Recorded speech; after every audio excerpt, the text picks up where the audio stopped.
Session 87. Today we're covering one of the most common decision points in Salesforce development. When should you use Flow, and when should you use Apex? This isn't a simple question. There's no universal answer. But there is a consistent logic, and by the end of this session, you'll have a framework you can apply to real decisions. Let's start with what Flow actually is. Flow is Salesforce's declarative automation tool. It lets you build business logic visually, without writing code. You define elements, connect them, set conditions, and Salesforce executes the logic. Flow replaced Workflow Rules and Process Builder, both of which Salesforce retired, and is now the recommended default for most automation scenarios. If you haven't updated your mindset from "this should be a process builder" to "this should be a flow," now's the time. Apex is Salesforce's proprietary programming language. It's Java-like in its syntax, runs natively on the Salesforce platform, and gives you access to things that declarative tools can't touch. Raw data manipulation, external callouts, complex exception handling, fine-grained bulk processing control. The key distinction: Flow is point-and-click logic. Apex is code you write, deploy, and maintain. Both run on the platform. Both have access to your data. The question is which one handles the problem better. Flow comes in several types. Record-triggered flows run automatically when a record is created, updated, or deleted. This is the main replacement for workflow rules in most process builder use cases. Screen flows create guided interfaces for users. Scheduled flows run on a schedule. Platform event-triggered flows respond to platform events. Auto-launch flows are called from other places. The type you'll use most is record-triggered. It handles the vast majority of common automation scenarios. Flow handles loops, collections, decisions, assignments, data lookups, record creates and updates, subflows, and more. It can call Apex via invocable methods when you need it. It can be surprisingly powerful for things that look complex on the surface. The advantage of Flow beyond the no-code surface: maintenance. A flow can be read and modified by someone who isn't a developer. It shows the logic visually. When your admin needs to change a field reference at 9 p.m. because the business changed, a flow is recoverable. A trigger they can't open isn't. Apex is necessary when you need complex iterative logic that doesn't express well in Flow's visual structure. Bulk processing of thousands of records where governor limit management matters. External HTTP callouts to third-party APIs. Custom exceptions with specific error handling and retry logic. Complex DML patterns that need transaction control. The key: Apex operates in transactions. You can manage rollbacks, bulkification, and failure handling in ways Flow doesn't expose. Governor limits are one of the primary reasons to choose Apex over Flow in certain scenarios. Salesforce limits how many SOQL queries, DML operations, and other resource-intensive actions can run per transaction. Flow is governed too, but Apex gives you more direct control. You can bulkify DML operations, cache SOQL results explicitly, and manage limits at a code level. For large data volumes, batch operations over thousands of records, this control matters. Apex's batch and queuable interfaces are specifically designed for governor limit-aware bulk processing. Flow doesn't have direct equivalents for these patterns.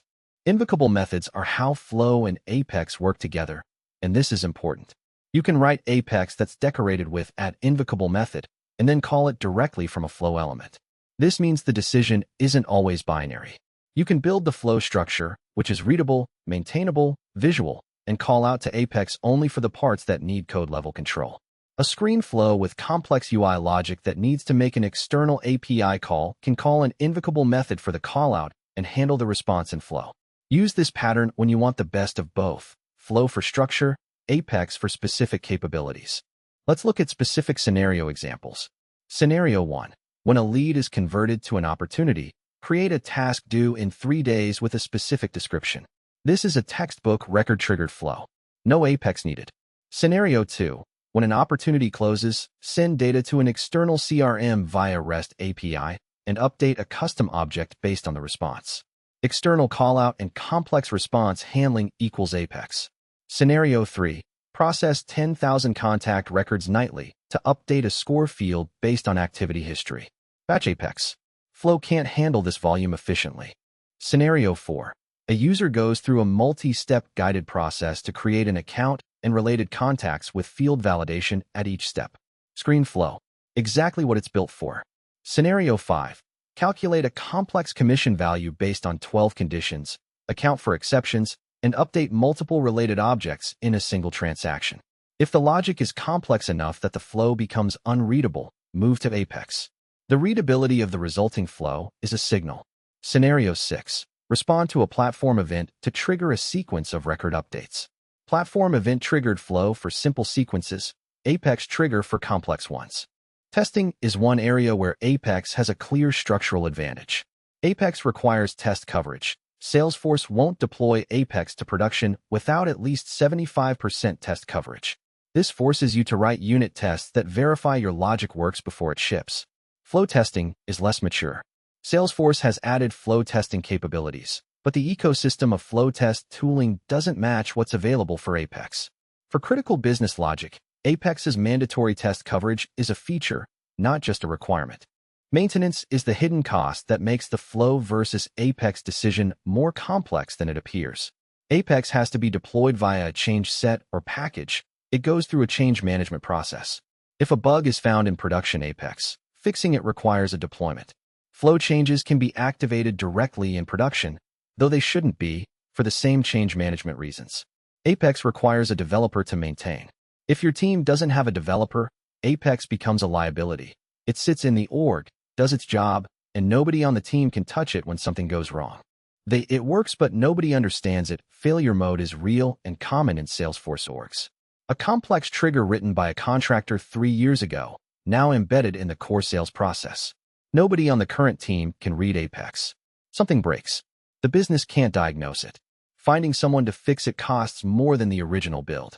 Flow avoids this. If it's built clearly, someone who's not a developer can at least read the logic.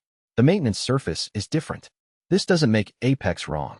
It makes visibility a criteria in the decision. Bulkification is a concept that matters more in Apex than in Flow. Salesforce processes records in bulk. Even a single button click in the UI might be processed as part of a transaction involving multiple records. Apex code needs to be written bulkified. It should handle 200 records as efficiently as it handles one. Flow has some bulkification built in. Record-triggered flows process records in bulk by design, and you can configure how collections are handled. But the explicit control over DML batching and SOQL handling belongs to Apex. If you're writing Apex and you're not thinking about bulk, you're writing Apex that will fail at scale. The deprecation of workflow rules and process builder is still causing problems in orgs that haven't migrated. Salesforce has been clear. Legacy automation tools are deprecated. They still work, but they receive no new development, are not shown in the migration path, and will eventually be retired. If your org has significant logic in process builder or workflow rules, migrating to Flow is the right investment. The patterns are mostly transferable, and Flow is more capable in almost every way. When Flow becomes complex enough, it can actually become harder to read than Apex.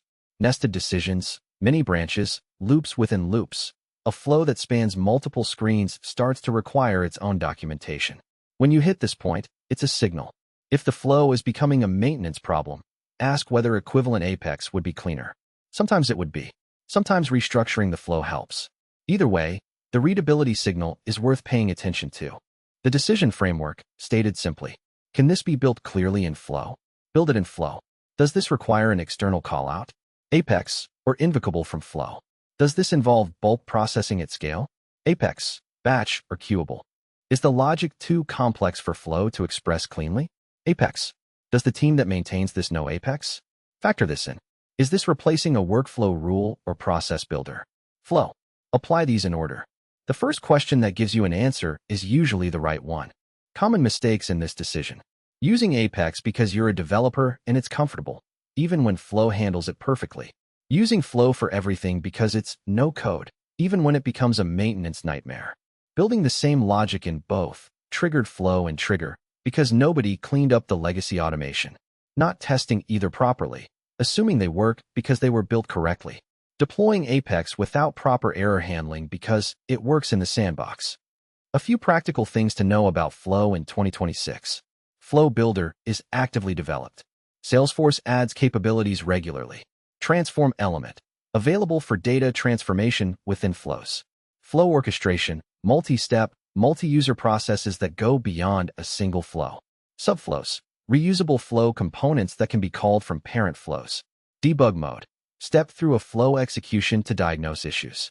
The platform has invested significantly in making flow capable enough to handle complex scenarios that previously required code. If you haven't looked at Flow's capabilities in the last 12 months, look again. Summary. Flow is the right tool for most automation in Salesforce. It's declarative, maintainable, and powerful enough for the majority of common scenarios. Apex is for when you need external callouts, bulk processing control, complex transaction management, or logic that Flow can't express cleanly. The practical rule: start with Flow. Move to Apex when Flow becomes a workaround. Use invocable methods to combine both. And don't skip tests on either. Full session guide with decision matrix at realsyllabus.com.